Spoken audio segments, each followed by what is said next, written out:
waan jarjartu fakkaata jarjariin suuta suuta taayinaa sobsiisi akkan siif ta'uun barta akka Bachoo bilaan baalan baasee agaara doona babeetaa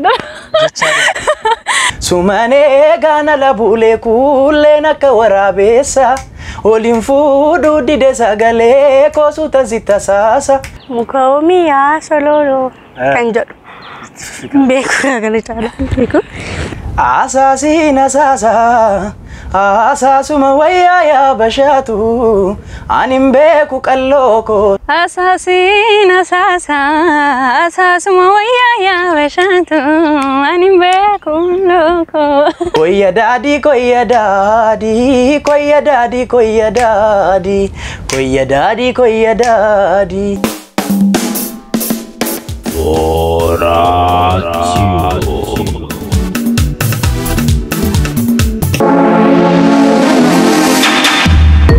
Egaan hordoftoota sagantaa miidiyaalee garaagaraa akkam jirtu kun qophii keessummaa addaa qabannee dhiyaannee jirra.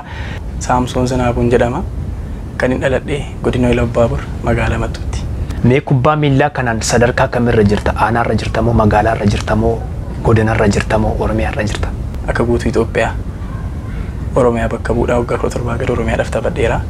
Yeroo kanatti immoo odoo dirqama ta'ee weelluudhaa fi kubbaa keessaa filadhu jedhamee dirree galtee kubbaa taphattamoo stuudiyoo galtee sirba hojjetta? Gaafa siin jedhee waadaa siin galu garuu nan dhufaa yashagee wal argaaniin oolu. Deebisuudhaaf baay'een rakkisa. Mee sirba tokko nurra buusi. Mee xiqqoo gattaa'imee ija keessan si ilaala akka ajaa'ibaa. Karaa amantaa ta'uu danda'a, karaa hawaasa wajjin jiraattu ta'uu danda'a, akkasumas gara maatiitiin dhiibbaan sirra ga'u yookaanis sirbiin dhaabii kan siin jedhu jira. Si jedhee mana ba'eetan bineensa of nyaachisa.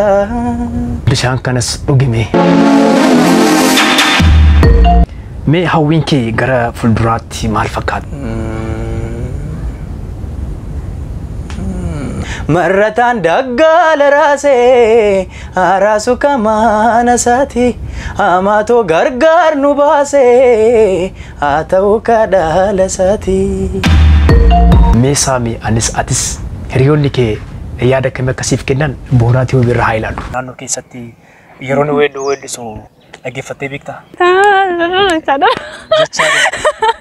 Kan inni adda godhee jaalladhu sirba kan weellisaa jaallatamaa Hacaaluu Hundeessaa. Akkitti koo kan dur dabarsine odoo keenya yaadadheetan gadda. Saamiin kun waan milkooftu sitti fakkaata? Asaasuma wayyaa yaa bashaatu anin beeku qallooko.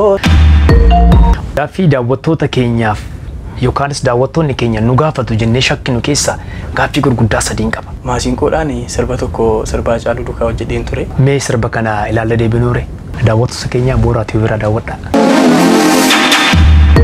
Namni qarshii stuudiyoo guutuusaa siin danda'a, akkasumas walaloo fi yeedaloo siin danda'a, baasii hundumaa siin danda'a. Yoo siin jedhe ati hojjechuudhaaf sa'aatii kanatti wanti booddeetti si harkisu hin jiru qophiidha.